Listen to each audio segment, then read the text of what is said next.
यक्षिण्या घोरया राम उत्सादितमस्यया एतते सर्वमाख्यातम यथैतद् दारुणं वनम यक्ष्या चोत्सादितम सर्वमद्यापि न निवर्तते। राम, সেই অসহ্য তথা ভয়ানক যক্ষিণীয়ে এই দেশক সৰ্বশ্ৰান্ত কৰি পেলাইছে। এই অৰণ্য কিয় ইমান ভয়ংকৰ, সকলো ৰহস্য মই তোমাক ক'লো। সেই যক্ষিণীয়ে এই সম্পূৰ্ণ দেশক ধ্বংস কৰি দিছে আৰু আজিও নিজৰ ক্ৰূৰ কৰ্ম বাদ দিয়া নাই।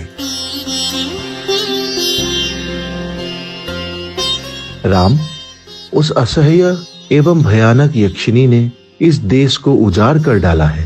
ये वन ऐसा भयंकर क्यों है, ये सारा रहस्य मैंने तुम्हें बता दिया। उस यक्षिणी ने ही इस सारे देश को उजाड़ दिया है और वह आज भी अपने उस क्रूर कर्म से निवृत्त नहीं हुई है।